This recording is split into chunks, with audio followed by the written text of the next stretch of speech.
मैया कौशल्या आनंद से झूम रही हैं। जैसे कोई माँ जिसके बच्चे को एक बहुत अच्छा पद कल मिलने वाला हो, उस माँ के हृदय में कितनी प्रसन्नता होगी। अपने हाथ से कौशल्या जी भोग बना रही हैं, तैयारियां कर रही हैं। राम जी तब तक आते हुए दिखाई दिए।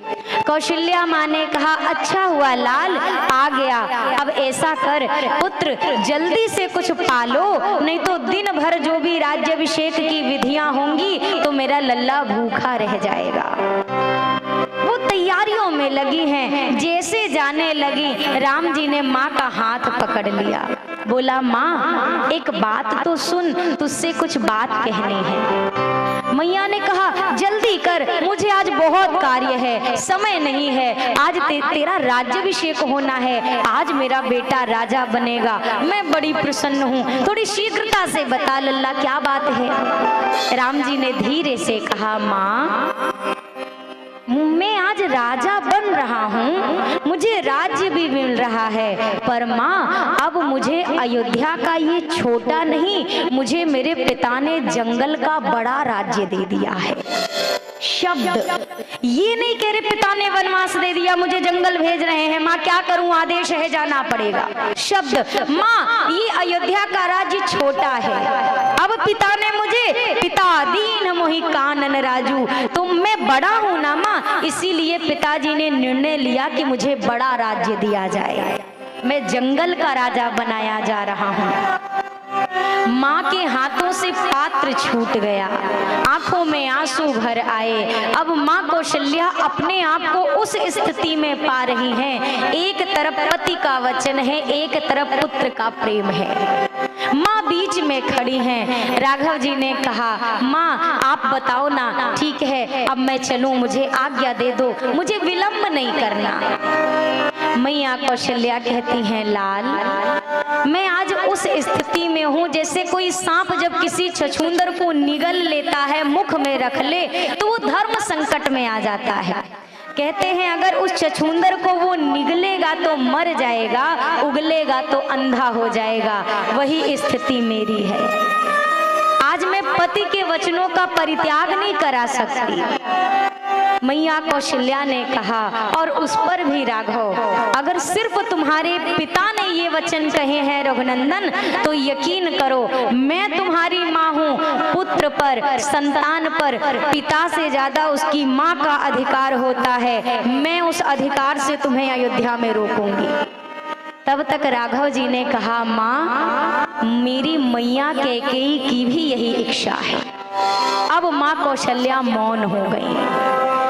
मैया ने कहा, रघुनंदन अब मेरे पास कोई अधिकार नहीं है पुत्र, जिस अधिकार के कारण मैं तुम्हें रोक सकूं।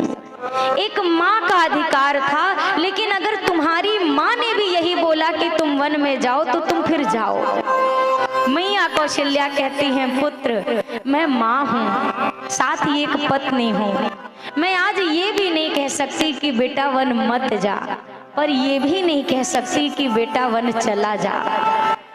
राम अब मैं सिर्फ इतना कह सकती हूँ कि लाल अगर आज आप इस अयोध्या से जा रहे हो तो ये तेरी जननी के वचन हैं, तेरी जननी का आशीर्वाद है रघुनंदन। वो जंगल ही तुम्हें करोड़ों अयोध्या से ज्यादा सुख प्रदान करे, ये मेरा हृदय से आशीर्वाद है।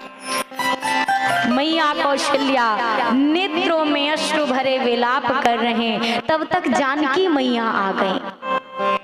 जानकी मैया ने देखा कि मेरे स्वामी वन जाने के लिए तत्पर हैं, बोल नहीं रही हैं, क्योंकि सासू माँ हैं, मुझसे श्रेष्ठ हैं, मैं कैसे कोई वचन कहूँ। एक टक धरती को निहार रही हैं, मनो धरती माँ से। क्योंकि देखो भैया, जीवन में जब बच्चा किसी भी संकट में या दुख में आता है तो उसे अपने माँ की याद पहले आती है। जानकी मैया को भी अपने माँ की स्मृति हो रही है। धरती माँ को एक टक निहार रही हैं, मानो कह रही हो, माँ मेरे पति आज वन जा रहे हैं।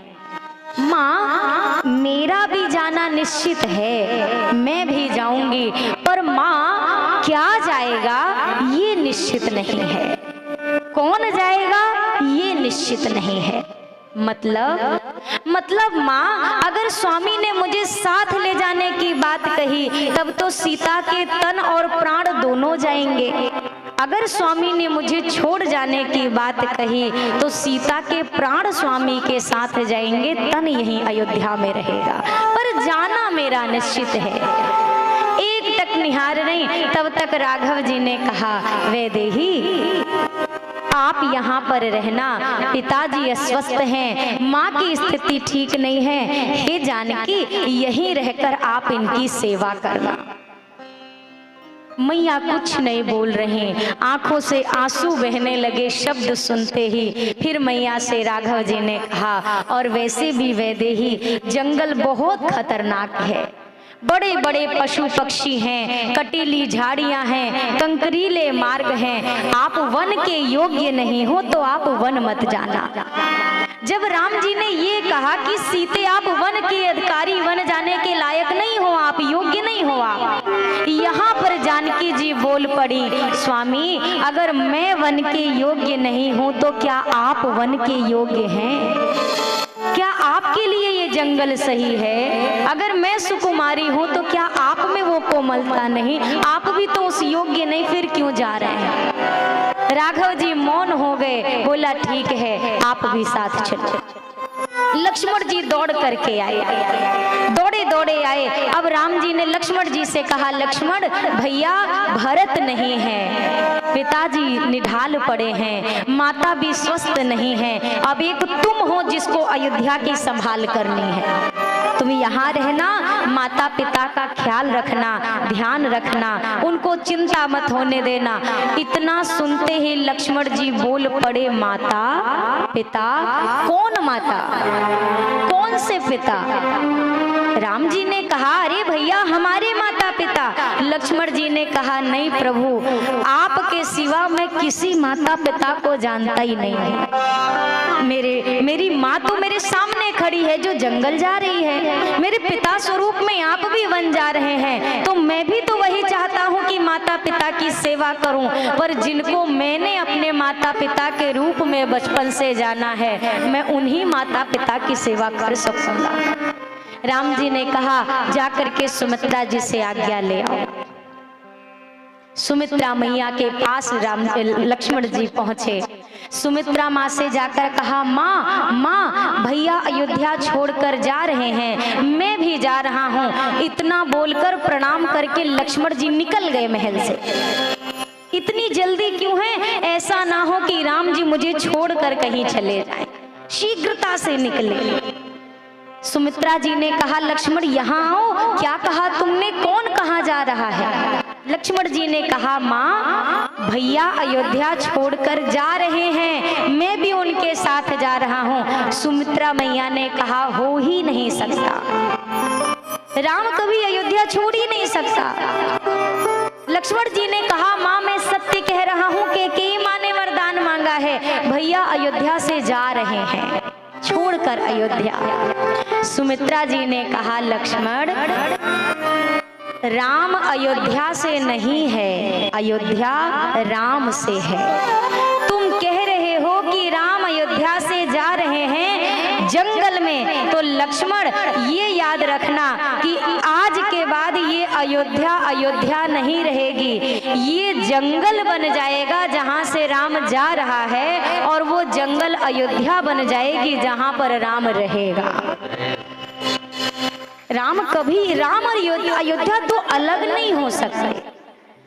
उर्मिला मैया के विषय में चर्चा आती है। उर्मिला माँ ने आरती की थाल सजाई है, स्वामी को दिव्य शुभ कामनाओं के साथ विदा करूं, पर लक्ष्मण भैया इतने वेग में कि कहीं राघव जी चले ना जाएं, महल से निकल गए।